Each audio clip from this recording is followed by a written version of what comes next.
마태복음 28장 18절에서 20절 말씀입니다.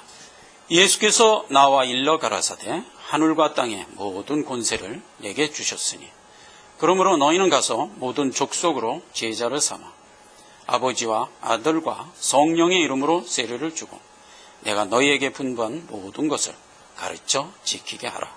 볼지어다 내가 세상 끝날까지 너희와 항상 함께 있으리라. 아멘. 이 말씀을 중심으로 했어요. 제자도라는 제목으로 말씀을 증거하고자 합니다. 자, 오늘은 우리가 수련회로 와서 야외에서 예배를 하나님께 드립니다. 이 땅에 생명 주어 하나님의 자녀가 돼서 이 길을 가는데 하나님의 자녀로서 두 가지 사명을 가지고 갑니다. 하나는 학생의 사명을 우리가 받았습니다. 마테데스, 그래갖고 제자도라고 그러죠. 자, 그런데 우리가 학생으로만 끝나는 게 또한 아니고 지금 오늘 읽은 본문 말씀대로 전파하는 임무도 받은 자들입니다. 그와 같은 증인의 삶을 허락해 주셨습니다. 그래서 학생으로서 바르게 항상 하나님의 말씀을 들을 것이냐 하는 부분, 그리고 이것을 어떻게 세상에 나가서 증거하며 살아갈 것이냐 하는 이 두 부분을 마태복음 10장에 있는 말씀을 중심으로 해서 살펴보고자 합니다. 로마서 10장 13절 17절에 보면 누구든지 주의 이름을 부르는 자는 구원을 얻으리라. 그런즉 저희가 믿지 아니하는 자를 어찌 부르리요? 듣지도 못한 이를 어찌 믿으리요?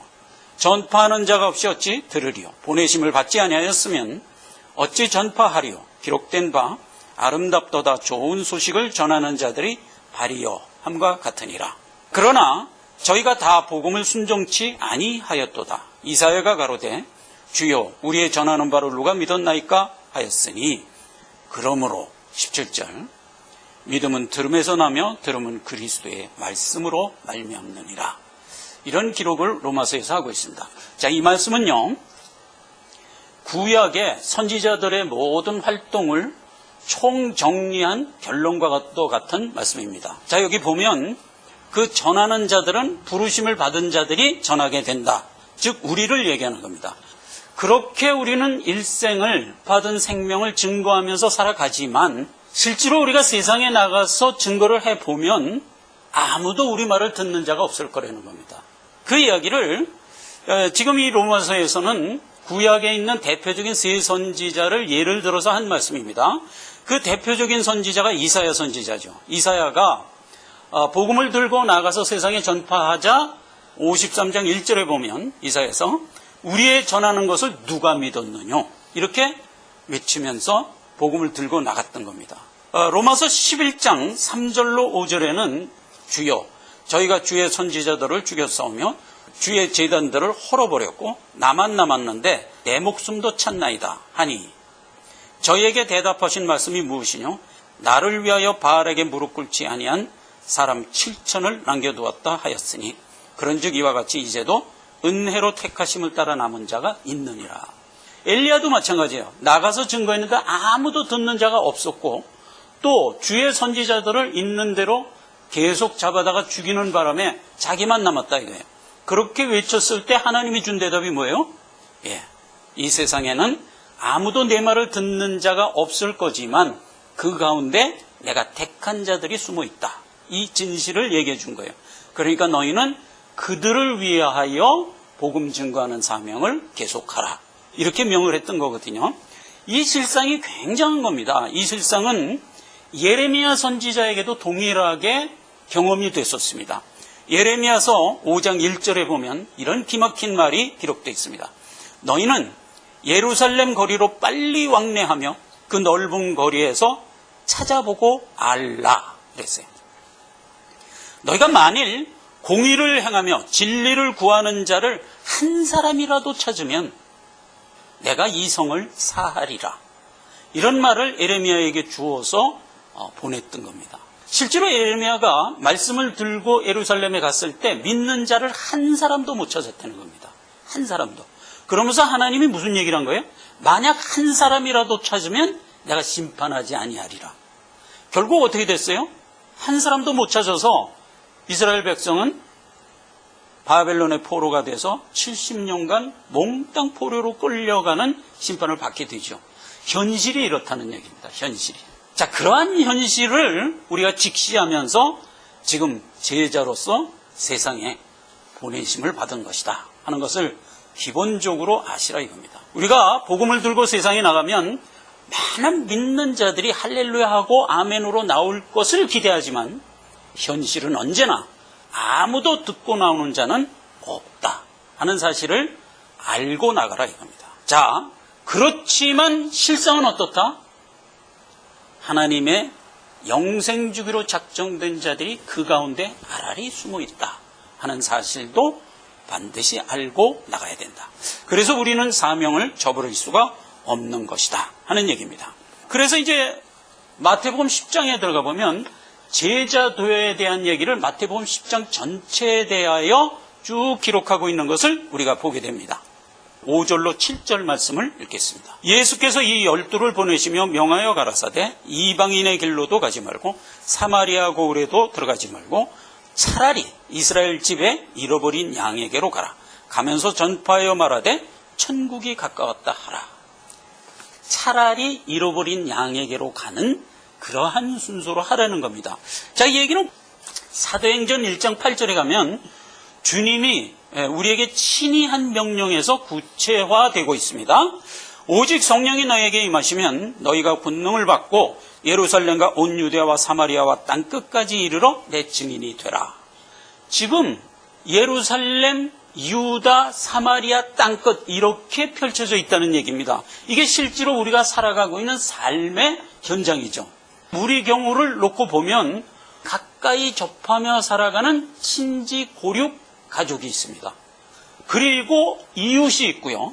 이해관계를 나누며 살아가는 우리와 관련된 이웃들 있고, 그리고 좀 더 나가면 요즘은 다 글로벌 시대잖아요. 삶의 보폭이 전 세계를 향하여 걸으며 가는 삶이란 말이에요. 요즘은 그렇다고요. 그러니까 우리만 하더라도 벌써 한국에 살다가 미국으로 이민 와서 살고 있잖아요.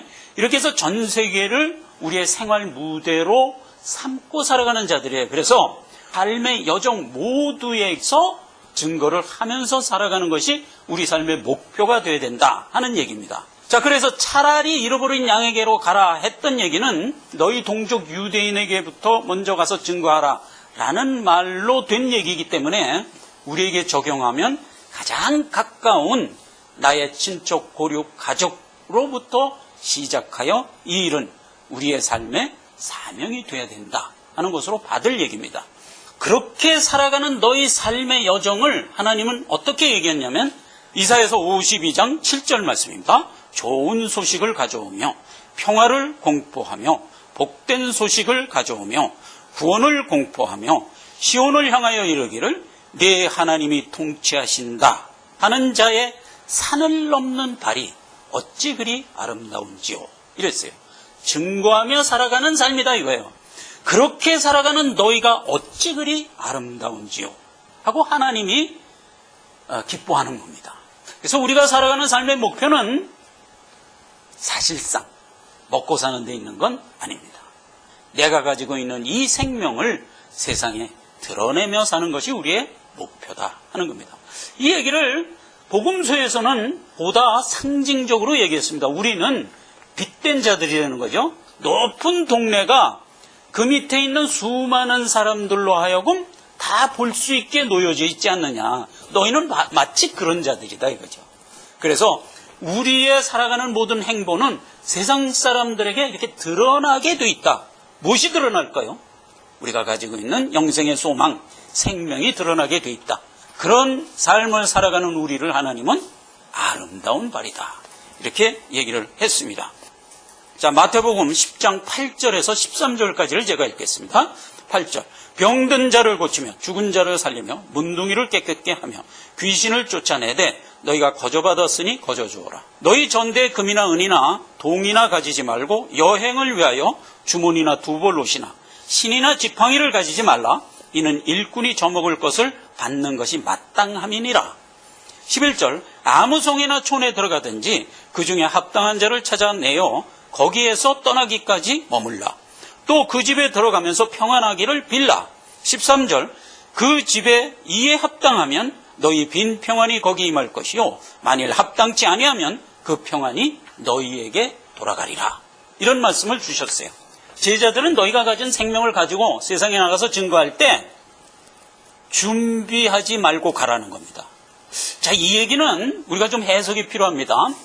준비하지 말고 가라는 얘기는 세상적인 것으로 선포하려고 하지 말라는 뜻이에요. 왜냐하면 성경은 우리에게 준비하라고 얘기합니다. 베드로후서에 보면 이렇게 기록되어 있죠. 사람들이 너희가 가지고 있는 소망에 관한 것을 묻거든 대답할 말을 항상 예비하고 살아라, 이렇게 되어 있어요. 그러니까 영적인 것은 준비하며 살아야 됩니다. 그러나 여기서 얘기한 육적인 거, 뭐 신발, 돈, 무슨 전대 이런 거는 복음을 증거하는데 필요한 게 아니다 이겁니다. 육적인 것이 복음 증거하는데 도움이 된다고 생각하지 말아라 이거예요. 우리는 언제든지 우리가 받은 영적인 거를 그대로 증거하는 자가 되어야 된다 하는 것이 첫 번째 이유고, 또 하나 중요한 이유가 있습니다.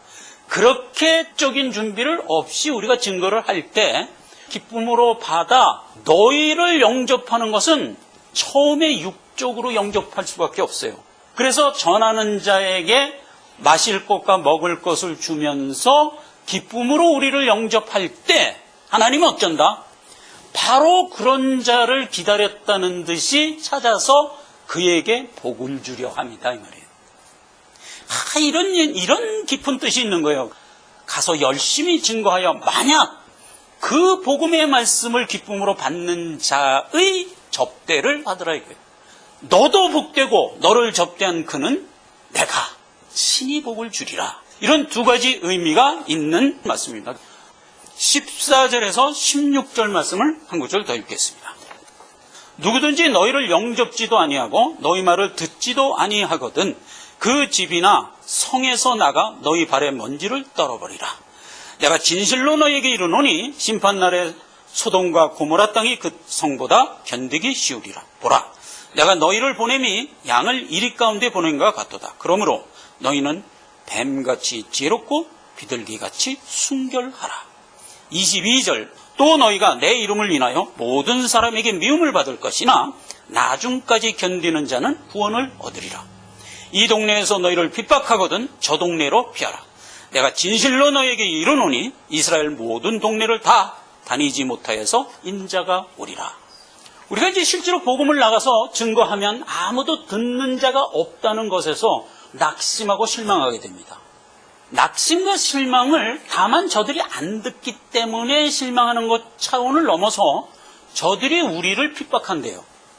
그러면 어떻게 할 것이냐 하는 겁니다. 자, 현실적으로 우리가 생각해 봅시다. 요즘에 이제 우리가 예수 믿으라는 말을 생활 주변에 있는 우리와 연관된 사람들에게 늘 하면서 삽니다. 그렇게 할 때 어떤 감을 느끼던가요? 세상 만물을 이렇게 볼 때 산 것과 무생물이 있어요.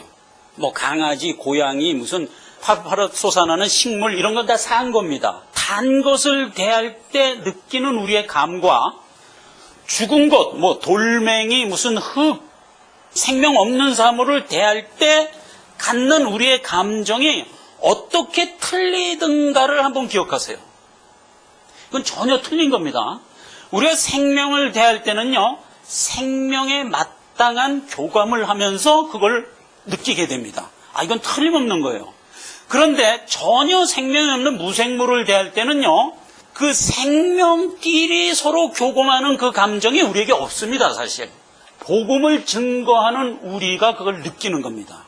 자, 여러분, 예수 믿으라는 얘기를 우리가 하면서 다닐 때 상대가 그 말을 받아들이는 감정이 그가 만약 택한 자가 아니라면요, 마치 돌멩이나 흙을 대할 때 느끼는 감정과 유사한 감정을 갖게 돼요. 답답한 벽을 맞는 것 같은 느낌이 팍 들어요. 자, 그러나 우리는 그러한 가운데 복음을 증거할 수밖에 없습니다. 왜냐하면 예수 그리스도처럼 택한 자냐 아니냐를 모릅니다. 그런데 상대방이 만약 기쁘게 그 말을 긍정적으로 대시해 들어오는 사람에게는 아주 친근한 감을 느껴요. 그래서 이 두 가지 상이한 감정 속에서 절벽같이 느낄 때 우리는 순간적으로 무슨 생각을 하게 되냐면 이가 지금 복음에 대해서 전혀 무지하구나. 어찌하든 내가 바른 복음을 증거하기 위해서는 저와 내가 먼저 친근해져야 할 필요가 있겠다 하는 생각을 순간적으로 우리는 하게 됩니다. 그게 어떤 모습으로 나타나는지 아십니까? 비지발발하는 모습으로 나타납니다. 여러분 그건 느끼세요? 그냥 가서 비지발발하는 모습으로 나타납니다. 마치 무슨 종이 상전대하듯 하는 그런 태도로 접근을 한단 말이에요. 증거하고 안 받아들이냐? 발에 먼지 퉁 털고 돌아서라는 얘기입니다. 그러니까 절대로 비지발발하지 말라는 겁니다. 이게 참으로 옳은 하나님의 말씀이에요. 자, 보세요. 복음이라는 것은요, 반드시 두 가지가 묶여져 있는 내용으로 되어 있어요. 생명이 없으면 심판입니다. 라는 얘기가 복음이에요. 예수 믿으세요. 아니면 지옥입니다. 여기까지가 복음이거든요. 그냥 예수 믿으세요만 가지고는 복음 선포의 반쪽만 나간 거예요. 그러니까 항상 제대로 된 복음을 선포하려면 안 믿으면 심판입니다. 멸망입니다. 여기까지 가야 되는 거거든요.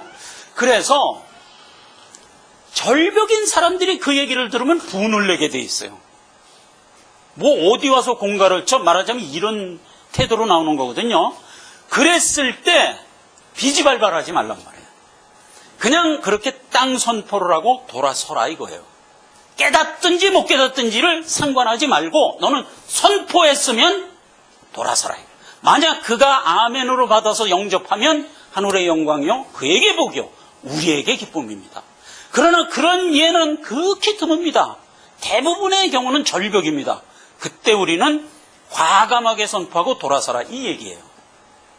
각자 자기를 생각해 보세요. 30대 때 예수를 믿었다 칩시다. 그러면 30세가 될 때까지 나에게 수많은 사람들이 와서 복음을 던져줬었어요. 그런데 그때마다 내가 그 복음을 듣고 영접하지 않고 디나이를 하고 있다가 어느 때가 이르자 그 복음을 내가 받아서 예수 믿게 된 거거든요.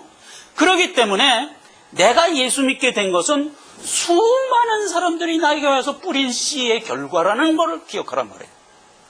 그리고 저만 해도 뭐만 기억되냐? 예수 안 믿으면 지옥이야 라고 말했던 그 말만 남아있어요.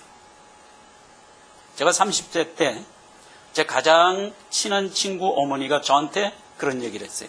우선아, 내가 너를 볼 때마다 항상 걱정이다. 우리는 이제 곧 조금 있으면 살다가 천국 다 갈 건데 너는 천국에 오지 못하고 지옥 갈 걸 생각하니까 내가 항상 너만 보면 가슴이 답답하다. 이 소리를 하더라고. 그리고 지금 사모가 교회 갑시다 하는 말에 그냥 팡 교회를 가게 된 거예요. 그때가 30대 초반 때예요. 그래서요, 택한 자에게 꽂히는 복음은 안 믿으면 지옥이야 이 말이 꽂히게 돼 있어요. 그래서 그 말을 과감하게 해야 돼요. 과감. 듣든지 아니 듣든지 과감하게 해야 된다 하는 얘기입니다. 28절 31절 말씀을 한 구절 더 읽겠습니다. 몸은 죽여도 영혼을 능히 죽이지 못하는 자들을 두려워하지 말고 오직 몸과 영혼을 능히 지옥에 멸하는 자를 두려워하라. 참새 2마리가 한 아사리온에 팔리는 것이 아니냐? 그러나 너희 아버지께서 허락지 아니하시면 그 하나라도 땅에 떨어지지 아니하리라. 너희에게는 머리털 하나까지 다 세신 바 되었나니 두려워하지 말라. 너희는 많은 참새보다 낫지 아니하냐?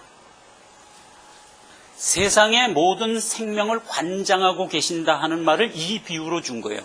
참새 한 마리가 한 아사리온에 팔리는 거가 하나님의 생명을 관장하는 장중 안에서 이루어지고 있대요. 그러니 너희는 오죽 너희 목숨이 내 장중에 있지 않겠냐? 이렇게 반문을 하고 있는 겁니다. 자, 그런데 사망 세력을 누가 갖고 있냐? 사망은 뭐의 결과죠? 죄의 결과입니다. 죄의 결과는 사망이에요. 그런데 사단은 죄의 원조입니다. 그러므로 사망 세력은 사단에게 있는 겁니다. 지금 실제로 세상은 어떻게 살아가냐면 사망 세력 잡은 마귀를 두려워하여 죽기를 무서워함으로 일생의 마귀의 종로로 타는 자로 되어 있단 말이죠. 그게 세상이란 말이에요. 그럼 우리는 어떠냐?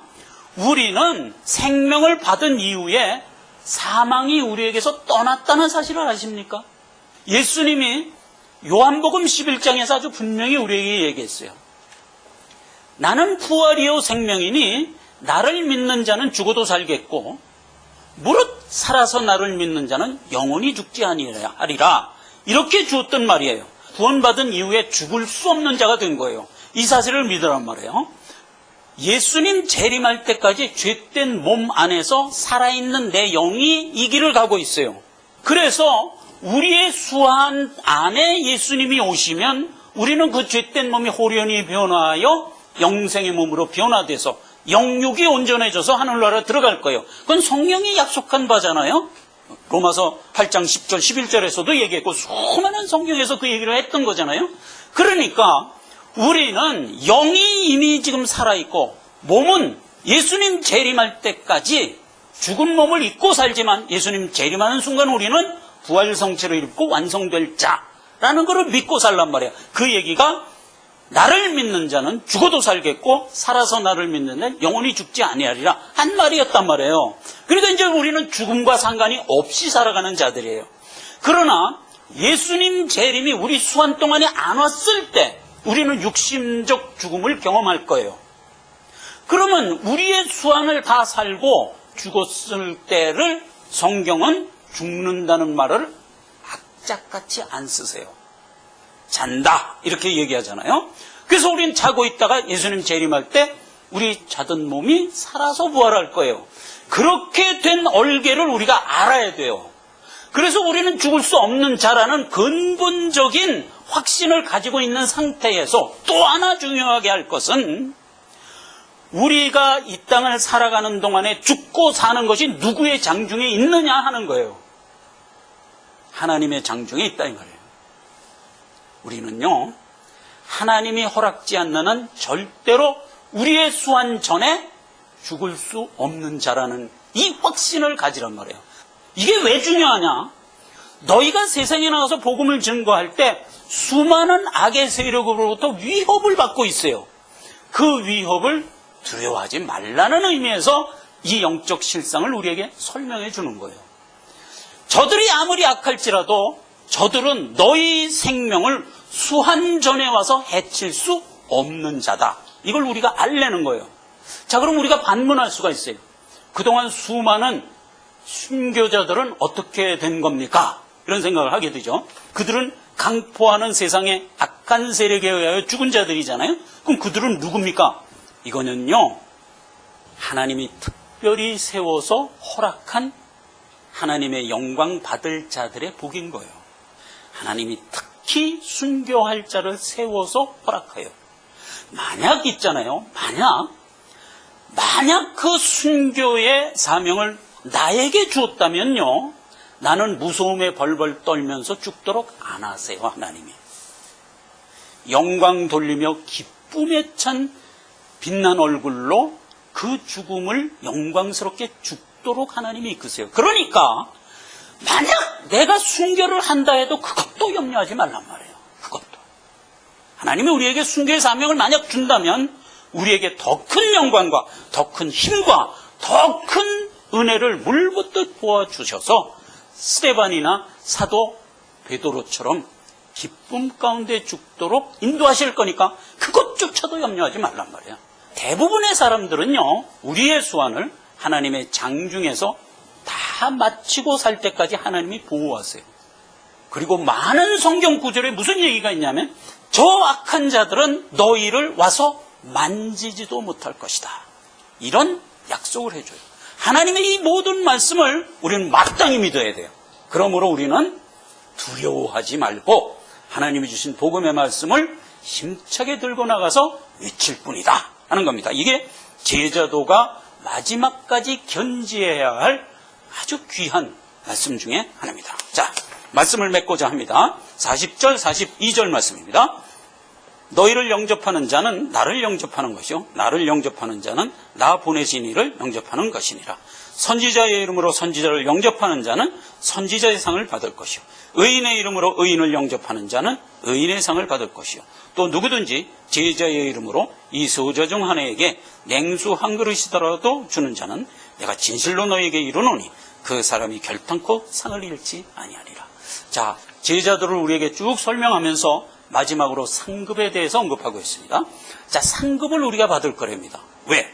전하는 자에게 마땅한 상급을 주겠다는 겁니다. 그리고 우리가 전하는 것을 받아 영접하는 자에게도 하나님은 상을 주시겠다는 겁니다. 그래서 받는 자나 전하는 자 모두에게 하나님은 상을 언급하고 있어요.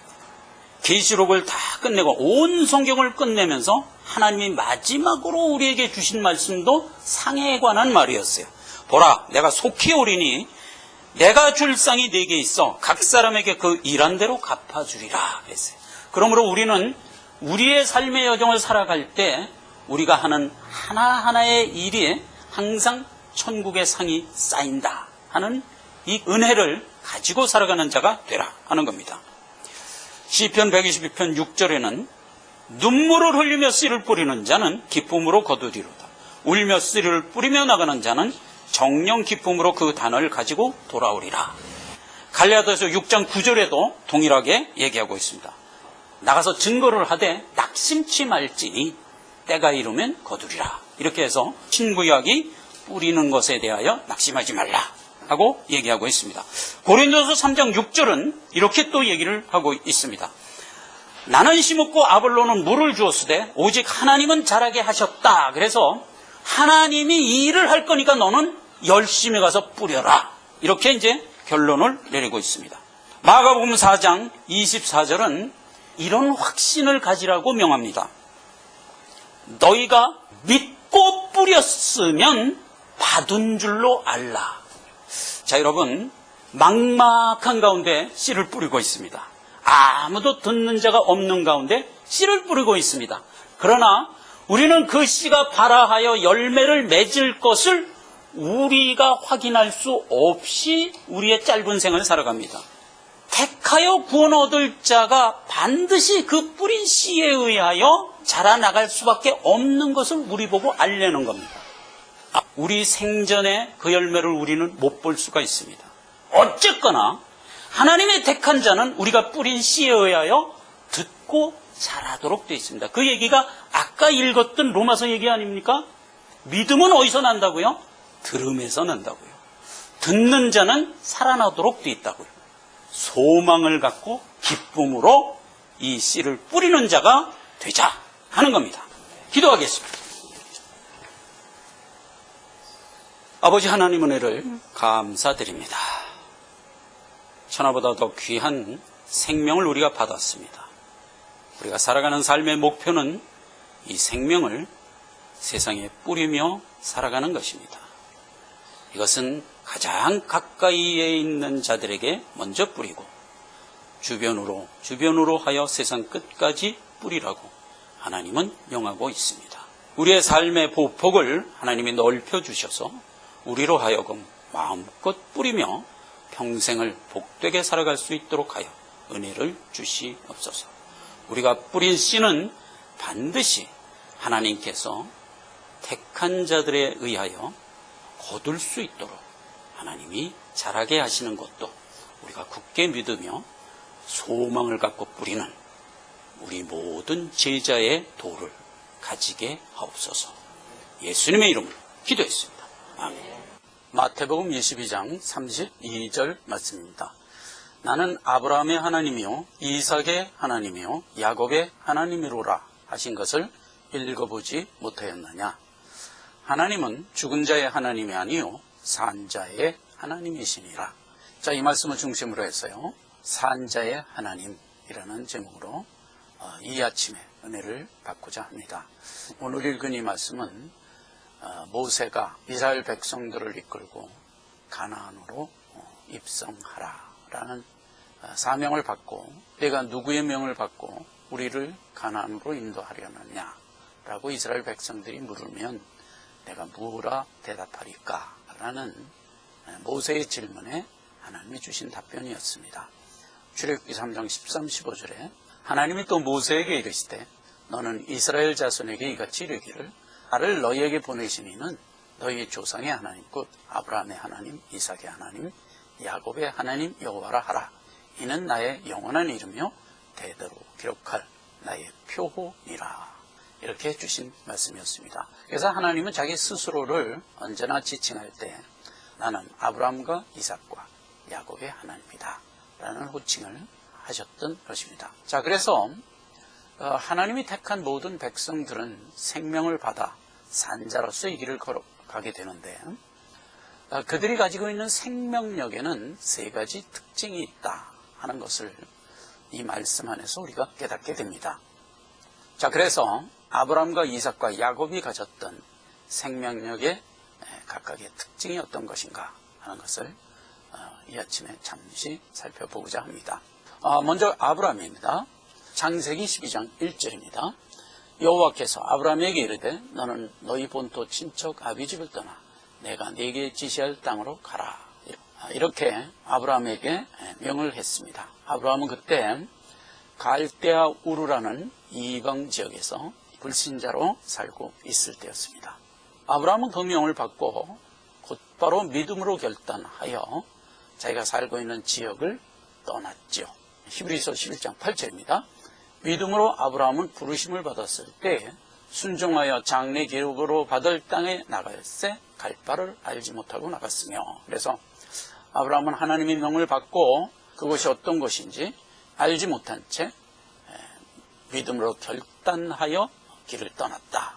이렇게 이제 기록을 하고 있습니다. 결국 아브라함은 하나님의 인도함을 따라서 믿음을 키우면서 하나님의 은혜 가운데 이삭을 후사로 하여 열심히 살아가고 있었습니다. 창세기 22장 2절에 보면 그때 하나님이 아브라함에게 한 번 더 명을 합니다. 여호와께서 가라사대 네 아들 내 사랑하는 독자 이삭을 데리고 모리아 땅으로 가서 내가 네게 지시한 한 산 거기서 그를 번제로 드리라. 이런 엄청난 명을 이제 아브라함이 또 받게 됩니다. 이것은 하나님께서 독생하시는 아들 예수 그리스도를 십자가에 죽게 하심으로 우리의 죄를 대속한 대속사역에 대한 모형적 사건이죠. 그때도 아브라함은 믿음으로 결단합니다. 히브리서 11장 17절에 보면 아브라함은 시험을 받을 때에 믿음으로 이삭을 드렸으니 저는 약속을 받은 자로 돼 그 독생자를 드렸느니라. 결국 아브라함은 이 사건을 통해서 지금까지 너는 아브람, 즉 훌륭한 아버지라는 이름을 가졌지만 이제 이후로는 아브라함이라 하리라. 열국의 아비, 즉 믿음의 조상의 이름을 아브라함은 갖게 됩니다. 자, 그 다음에 이제 이삭입니다. 자, 이삭은 이 모리아산 사건을 통해서 순종의 아들이었다 하는 것을 이제 우리가 엿볼 수가 있습니다. 창세기 22장 7절 9절입니다. 이삭이 그 아비 아브라함에게 말하여 가로되 내 아버지요 하니 그가 가로되 내 아들아 내가 여기 있노라. 이삭이 가로되 불가나무는 있거니와 번제할 어린 양은 어디 있나이까. 9절 하나님이 그에게 지시한 곳에 이른지라. 이에 아브라함이 그곳에 단을 쌓고 나무를 버려놓고 그 아들 이삭을 결박하여 단 위에 놓고, 이런 기록을 하고 있습니다. 이삭을 나무 위에 묶어서 올려놓고 칼을 들어 죽이려 했습니다. 그때 이제 시급히 하나님의 음성이 들리죠. 중단하라 해갖고 수풀에 뿔이 걸린 양을 예비하고 그 양을 잡아서 번제를 드리도록 했던 사건이죠. 이때 이삭은요 거의 나이가 17세 어간쯤 된 청년이었습니다. 자, 그러면 우리가 상식적으로 생각해도 아브라함은 이미 120세 가까이 됐고 이삭은 청년의 그런 나이가 되어 있을 때입니다. 여러분 기억하시는 대로 아브라함은 아비멜렉 사건을 겪죠. 사례를 누이라 이렇게 속여서 아내와 자기를 공격하지 않을까 하는 일에 대해서 대처를 했던 그런 사건이었었잖아요. 그런데 이 동일한 사건을 이삭도 장성한 후에 겪게 됩니다. 그때도 이삭이 리브가를 자기 누이라 갖고 이제 위험을 모면했던 그런 사건이 있었죠. 그때 이삭이 아비멜렉 사건을 당하면서 옛날을 추억하는 장면이 창세기 26장에 나옵니다. 거기 보면 아브라함 때도 흉년이 한번 들었었고 이삭 때도 흉년이 동일하게 한번 들었었다. 이렇게 이제 전제를 하고 이삭이 아비멜렉 사건을 겪으면서 옛날에 아브라함 때 흉년이 들어서 아비멜렉 지역에 갔던 일을 추억합니다. 그러니까 그때 이삭은 이미 청년의 때였다 하는 것을 여기서 엿볼 수가 있고요. 모리아 산에 가서 이삭을 번제로 드려라 라는 명을 했을 때는 창세기 22장 1절에 보면 이 아비멜렉 사건 이후에 이 명을 하였다 이렇게 기록하고 있어요. 그래서 이삭이 아버지와 함께 모리아 산으로 갔을 때는 흉년을 맞아서 블레셋 땅에 가서 우거하면서 겪었던 사건 이후에 되었던 일이다 하는 겁니다. 그러므로 지금 모리아산에서 이삭을 번제로 드리라 했을 때의 이삭의 나이는 청년의 때였습니다. 이삭은 아버지를 무한 신뢰했죠.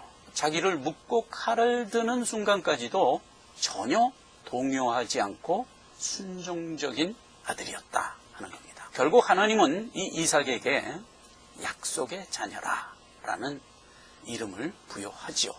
그 다음에 이제 야곱입니다. 야곱은 이삭의 차자로 태어나죠. 호세아서 12장 3절 4절을 보면 야곱에 대한 얘기를 이렇게 얕게 하고 있습니다. 야곱은 태에서 그 형의 발뒤꿈치를 잡았고 또 작년에 하나님과 힘을 겨루되 천사와 힘을 겨루어 이기고 울며 그에게 간구하였으며 하나님은 베델에서 저를 만나셨고 거기서 우리에게 말씀하셨나니 이렇게 기록하고 있습니다.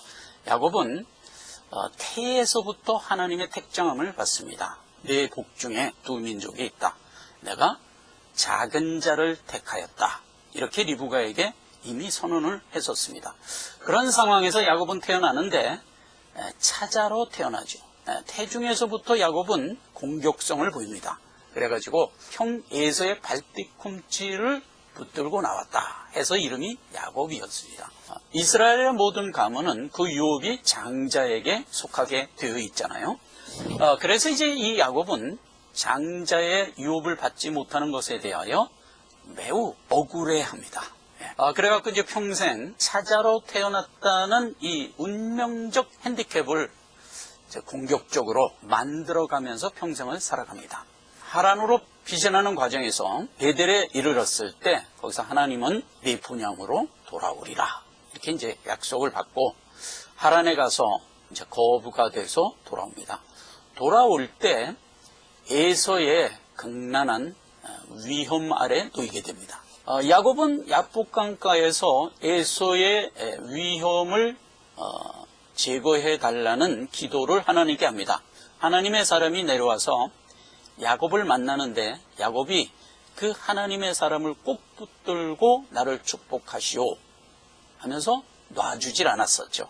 천사는 그러한 야곱에게 내가 무사히 내 본향에 도착하리라 하는 대답을 안 해줍니다. 일부러 안 해줍니다. 그리고 야곱 스스로 믿음으로 결단하여 본향에 들어갈 길을 기대하지요.